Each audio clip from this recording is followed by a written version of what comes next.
Hi, kids. It is Friday, July 5th. And you know what that means? It's time for another episode of Full Potato Friday. This week, we're going to do something a little different. In light of the 4th of July holiday, we are going to do Full Potato Friday, Founding Fathers Edition. Yes, that's right. We're going to learn together.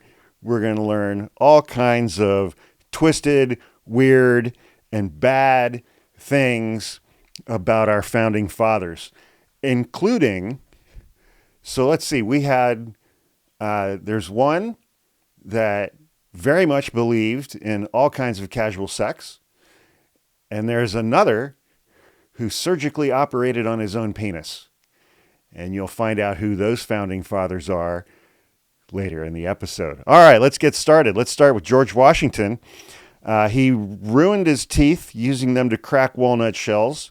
And I knew he always had fake teeth, and I was always told when I was a kid that he had wooden teeth. They were not wooden teeth. They came largely from human teeth pulled from the mouths of the poor and his slaves. They also came from ivory, cow teeth, and lead. There was a little spring inside of his dentures which helped them open and close. They caused him great discomfort, and that's why he rarely smiled. He had to have his morning hoe cakes, Hoe, not pancakes, hoe cakes, and syrup cut into tiny pieces for him to make it easier to eat. Okay. When his father died in 1743, George Washington was 11 years old and inherited his family farm and multiple slaves. At 11 years old, George Washington owned multiple slaves. He purchased more as an adult, and then when he married Martha Washington, that came with an additional 84 slaves. So there you go. Yeah. Around the time of George Washington's death, he owned 317 slaves. And he had told them that in his will, when he died, they would be freed. And then he changed it without telling them and said, if I die before my wife Martha, then you're all freed when she dies. And she apparently lived many, many, many more years. As a youth in Virginia, George Washington found himself enthralled with a woman named Sally Fairfax, who was married to a guy named George Fairfax. Then the son of the wealthiest planter in the colony, George made the mistake of putting his feelings in a letter to her, which was discovered by other people. And, he got canceled in the 1758 version of TikTok. Letters.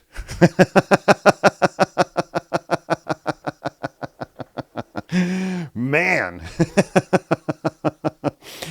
It's here's the other thing, man. You want to read about a founding father who was into all kinds of just depravity, who we hold up on an absolute pedestal. You're talking about Thomas Jefferson. Yeah, Thomas Jefferson. During his lifetime, he called slavery a moral depravity and a hideous blot. But over the course of his life, he owned more than 600 slaves at Monticello. What was Washington's? Mount Vernon? Mount Vernon. Washington had Mount Vernon. Thomas Jefferson had Monticello. And I have Casa de Hawk with 0 enslaved people, I'm proud to say. Thomas Jefferson very famously wrote, "All men are created equal, except for those ones over there. Those are mine. I own those." He owned plantations and held property in human beings his entire adult life, becoming a slaveholder for the first time at age 21 when he was still a subject of the British Empire. He inherited 30 slaves from his father, the the provincial surveyor and tobacco planter, Peter Jefferson, in 1764. A decade later, he married Martha, another Martha. It's like they both married Marthas. Martha Wales Skelton, daughter of a wealthy slave trader, John Wales, and half-sister of Sally Hemings. Okay, remember this. Sally Hemings was mixed race. Thomas Jefferson's father-in-law was her father. She was a slave. Thomas Jefferson's father had, however you want to describe it, I'm not going to describe it as consensual, so I'm just going to say Thomas Jefferson's father-in-law raped a slave who was Sally Hemings' mother, and that woman who was the slave gave birth to Sally Hemings, and Thomas Jefferson then came to own Sally Hemings, who was a young girl at that time. But when he married her, because back then women couldn't own anything. So it's like if a woman was a widow or had inherited anything from her family and then got married, all of her property immediately and automatically became the property of her new husband, including their slaves. So he got another 135 men, women, and children, slaves, when he married Martha. It's like a thing back then. It's like George Washington marries a woman named Martha, gets a boatload of slaves. Thomas Jefferson marries a woman named Martha, gets a boatload of slaves. Thomas Jefferson became a substantial landowner after the death of his father-in-law in 1774, gaining title to 4 plantations that comprised the 14,000 acres in the Virginia Piedmont. That I think that's what became Monticello. And around that time, 400 slaves, who were men and women, let me rephrase that. 400 slaves were born at Monticello and forced into a life of painstaking labor. Jesus. And now it's a national park.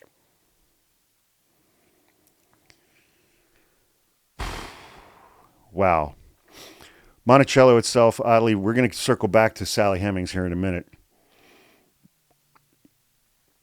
who was Thomas Jefferson's sister-in-law, I guess. Monticello itself oddly resembled a small town and differed only in that it ran entirely on slave labor. Jefferson's operations included blacksmithing, woodworking, textiles, and farming, but he was particularly proud of his nail-making business. The nail factory was so profitable that Jefferson bragged about it in numerous letters. To put into context how well it did, the annual grocery bill for the entire plantation at the time was around $500 a year, which the nail factory covered in 2 months. The factory was also a breeding ground for child slaves. Jefferson used it to weed out the weak children and promote the harder working children. He would reward those who could make 10,000 nails per day with privileges such as extra food and leisure time, and he punished the rest with lower rations, brutal whippings, and rags for clothing. Yes. Jefferson also had no intention of freeing his slaves once he realized how profitable the practice could be. Money overcame his morality. Okay, let's circle back around. Based on his writings, it is safe to assume that this founding father was simply a racist. He believed black people were intellectually inferior while condemning white slavery. Let's get back to Sally Hemings here. Thomas Jefferson first fathered a child with Sally Hemings when she was 14 years old. She was a slave. He owned her. Sally's father was his former father-in-law, now deceased, also a slave owner. He went on to have, I can't remember, it's like 7 or 8. He fathered 7 or 8 children with her. And so he owned Sally Hemings, and he owned all of the children that he fathered with Sally Hemings. He had one family that was white and another family that he owned. This is the father of American freedom. He wanted to, at one point, he wanted to prevent free black Americans, former slaves, or black Americans who'd never been slaves. He wanted to prevent them from entering the state of Virginia at all because he feared that would cause slaves inside of Virginia to revolt against their owners. Yeah,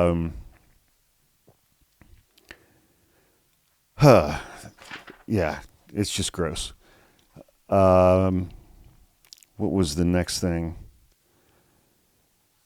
Yeah, then like the older that he got, he came to oppose. This is so classic. I mean, it's so classic. In his writings, he came to oppose slavery for everybody but him. Yeah, for everybody but him. Yep. He he tried to ban free black people from entering the state of Virginia. He authored several laws. And here's another one. He authored one law that would have banished children whose fathers were of African origin and white women who had children with black men, while he was raping and reproducing with Sally Hemings, a slave that he owned. So we get the patriarchy, we get the racism, we get the misogyny, we get it all rolled up into one with our founding father, Thomas Jefferson. He was terrible with money. Well, let me clear this. Let me finish off this one paragraph here. Jefferson's 1785 book, Notes on the State of Virginia, made it clear how he felt about black people. He referred to them as orangutans, said that they have a very strong and disagreeable odor, and that they were inferior to the white in endowment of both body and mind. So there. Thomas Jefferson was terrible with money and his personal finances. He was always in a huge amount of debt. He was incredibly irresponsible with money. But because he had inherited 14,000 acres of farmland and had inherited this estate that had several businesses up and running on it, and had inherited 400 some odd slaves, and through marriage, it didn't matter. It's like Thomas Jefferson didn't do anything to earn any of the wealth and privilege that he had. It was all given to him. And he thought that that made him better than the people that he owned, while writing all men are created equal. It's amazing. No wonder Republicans don't want this shit taught in school. He donated money and firearms to slaveholders in the country of Haiti when their slaves revolted.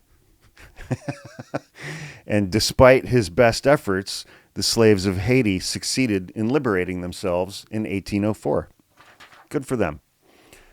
All right, buckle up, kids. Now let's talk about Ben Franklin. Ben Franklin believed in casual sex. Ben Franklin had a rather robust sex life and may have fathered as many as 15 illegitimate children. In his essay titled Advice on the Choice of a Mistress, he advised that young men should choose older women as lovers because, among other things, they would be grateful for the attention. He also noted that one doesn't notice a woman's age in the dark. Yeah. Yes, Ben Franklin, very forward-thinking and progressive in his attitudes towards women. Okay, Franklin was married for 38 years, but he had many mistresses.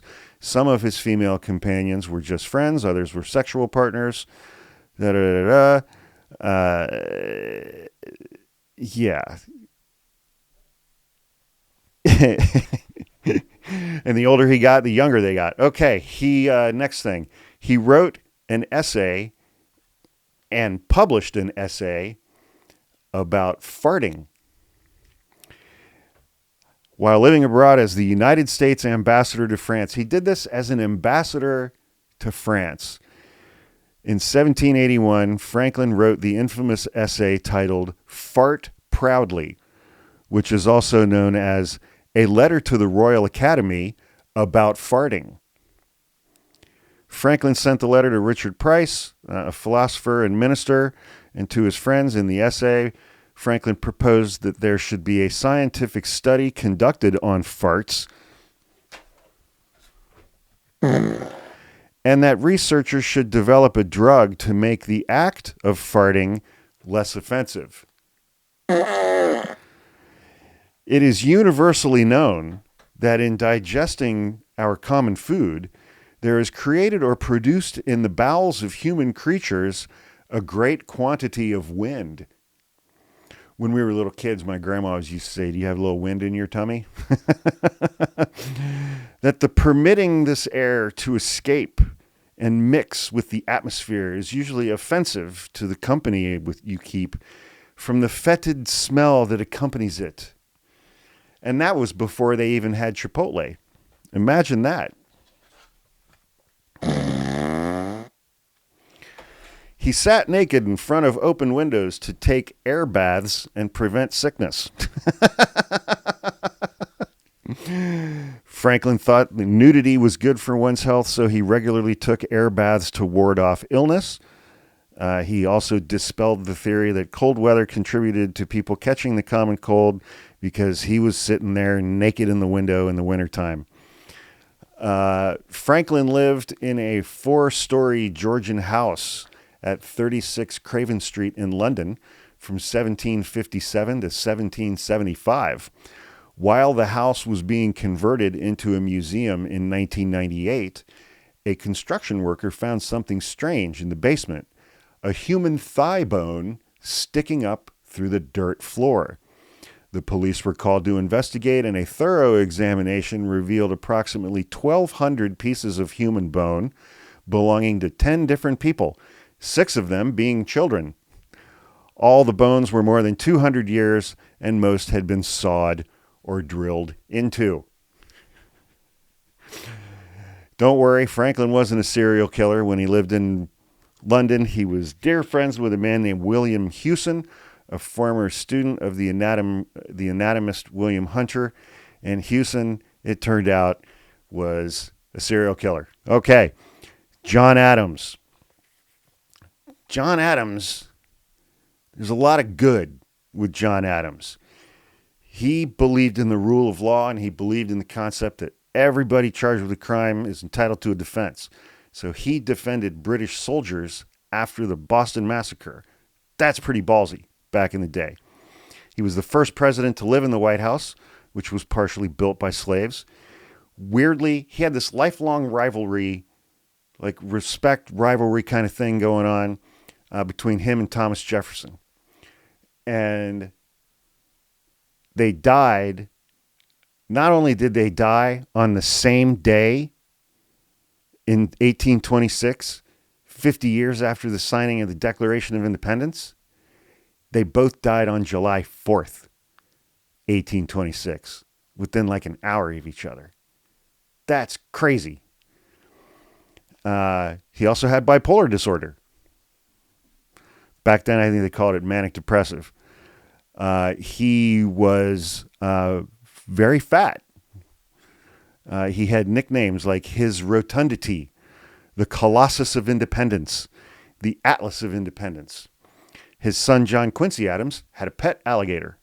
So there's that. He was also a dick who was an authoritarian who did not like democracy. And he was behind something that he got passed through Congress, and he signed it while he was president, called the Alien and Sedition Acts of 1798, which gave him the power to imprison any journalist who criticized his administration. The rationale was to quell anti-government anarchy from erupting in the wake of the French Revolution, but it was really about giving him the ability to imprison his critics and silence his political opponents. He wanted the president to be called His Highness, the President of the United States of America and protector of the rights of the same. He wanted that whole thing to be what you had to call the president. Imagine if we had to call Donald Trump that. His Highness, the President of the United States of America and protector of the rights of the same. No. Alexander Hamilton. Alexander Hamilton, he was a general. He rose to a general in the American Revolution. He wrote the Federalist Papers. He was very involved in all of those things. And so in 1791, he was then Secretary of the Treasury. He was approached by a woman identifying herself as Maria Reynolds.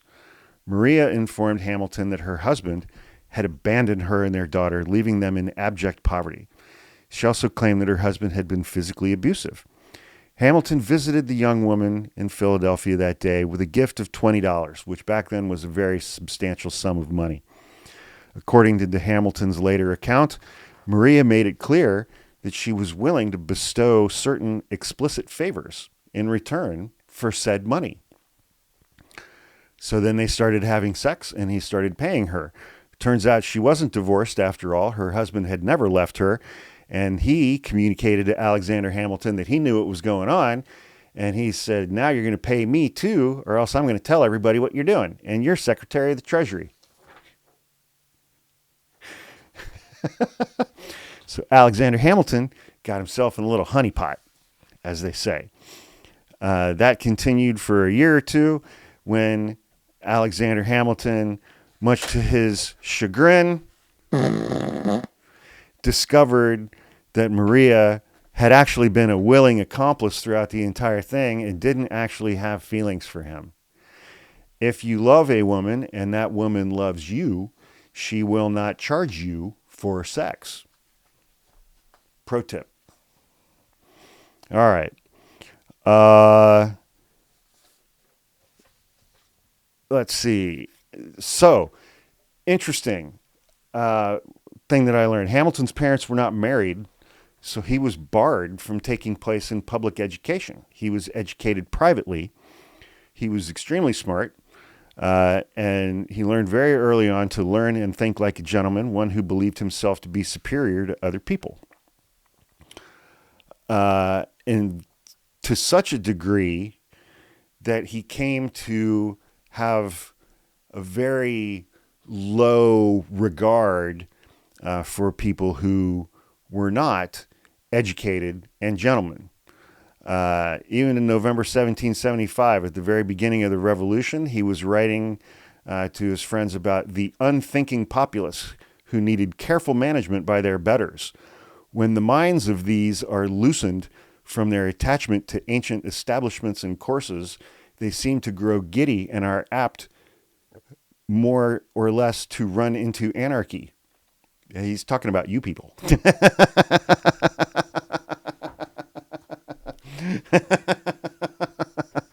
He's probably talking about me too, you know. All of us who aren't, these little fancy society types. We've got too much freedom because we're going to run into anarchy. It doesn't sound that bad, actually.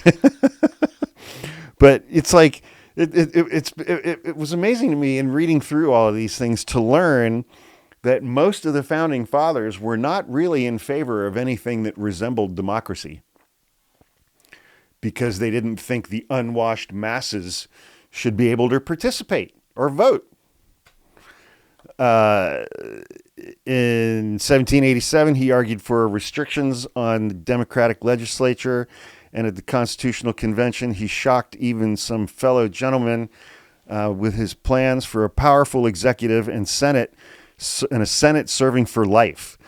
Nothing but a permanent body, one delegate recorded him saying, can check the imprudence of democracy. Imagine having Ted Cruz for life. Yeah. Yikes. Wow. Okay. Here's another thing that Alexander Hamilton is very famous for, the way that he died. Aaron Burr and Alexander Hamilton did not like each other, and so they had a duel at the dueling ground in Weehawken, New Jersey.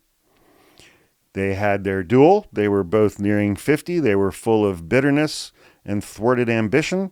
Burr challenged Hamilton to a duel over insults relayed secondhand in an Albany newspaper. Hamilton had reportedly claimed that Burr could not be trusted with the reins of government. They did their little paces. They turned around and fired. Hamilton missed. Burr hit Hamilton, and he died. One thing that I learned is that Alexander, I think it was 3 years earlier, Alexander Hamilton, his son, his eldest son, had also been killed in a duel at the same place. And when Alexander Hamilton had his duel with Aaron Burr, they used the same guns from the duel where Alexander Hamilton's son was killed. I don't know. I may have gone with different guns than the one that killed my own son for my own duel. That's just me. I don't know. What do I know? Patrick Henry, the founding father who very famously uttered the words, "Give me liberty or give me death," had a mentally ill wife, so he kept her locked in a basement for years. It's like, what is the matter with these guys? So much for give me liberty or give me death. Give me liberty or give me the basement. Apparently, his wife Sarah had been an ideal spouse during the early years of their marriage, but after she had given birth to their sixth child, she fell into a deep and unending depression. Gosh, I wonder why any woman who had given birth to 6 children in colonial America in the late 1700s with, I don't even know if they had medical care back then, how someone in those circumstances could get depressed. That's quite stunning, actually. So scholars and researchers today believe that she just had, a particularly severe case of postpartum depression. And so give me liberty or give me death, Patrick Henry fucking locked her in the basement. And that's where she lived out most of the rest of her life. He at times also kept her in a straitjacket in the basement. She was under constant surveillance, and she lasted 4 years like that until she eventually died. Most experts today believe that she took her own life. Give me liberty or give me a straitjacket in the basement. Few founding fathers, here we go. Few founding fathers passed on into the next life as awfully as New York Senator Gouverneur Morris. Governor was his first name, spelled very Frenchy. He was one of the most legendary founding fathers of his time, and it is all but forgotten by too many people today. It wasn't necessarily because he was such an incredible orator or politician, though. He was mostly remembered during his day for the insane predicaments in which he found himself. I mean, he was like a one-man Scooby-Doo gang, just going about his day and finding himself in all kinds of crazy situations. In addition to writing up the first draft of the preamble to the Constitution, Morris was a notorious womanizer who carried on affairs with many of high society's most elite women, both in the United States and Europe. He walked on a peg leg, too, which rumors at the time claim he'd gotten after jumping out the bedroom window of a married woman with whom he'd been having an affair to run from her husband. That story solidified Morris's reputation as a wild child nonetheless. In the end, in 1816, his wild days caught up with him in the worst way. Morris died at just 64 years old after trying and failing to cure a urinary tract blockage at home with some tools that he had laying around the house. That's right. He performed surgery on his own penis. He failed. It became infected, and he died. All right. Last up, we have John Hancock. Hey, we went from penis surgery to Hancock.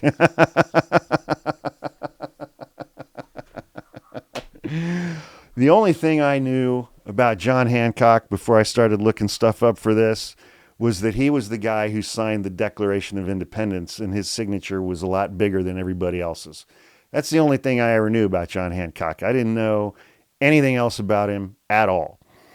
He was a smuggler, and he was very smart, and he used to poke British authority all the time, and he would pay other people to fight his fights for him and fuck with the British authorities in and around Boston, where he lived. He was known as the Prince of Smugglers. He lived a very lavish lifestyle, which he was often criticized for, by smuggling Dutch tea into Boston aboard his ship. When he was caught, he had the means to afford a defense, but he was also an opportunist who used anti-British sentiment to profit off of people. So here's what he did.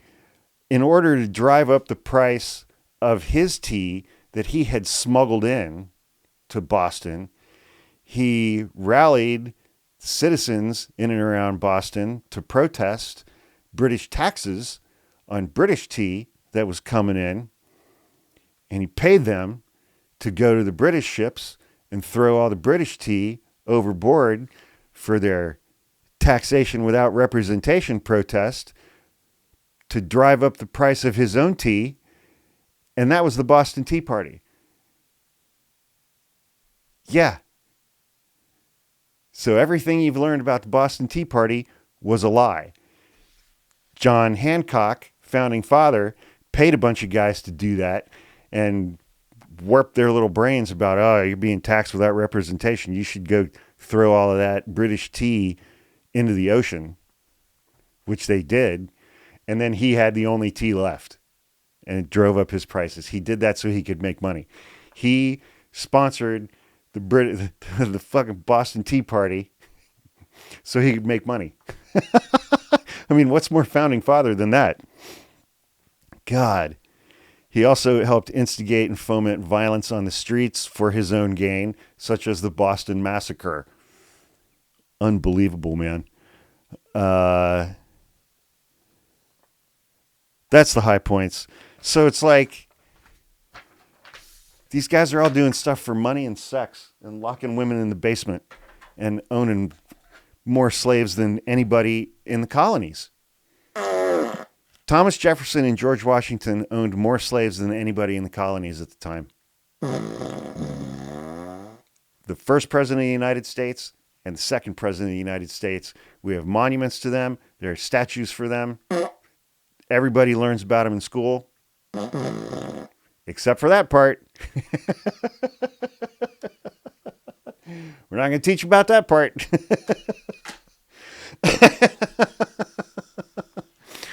Man, I had doing the research for this episode was very enjoyable, I must say. It was very, very enjoyable. All right, so that's it for Full Potato Friday, the Founding Fathers edition. I hope you guys learned as much as I did. This was a lot of fun, and hope everybody had a good 4th and still has all your fingers and toes. And I'll see you soon. All right? It's Friday. Have a great weekend. Stay safe.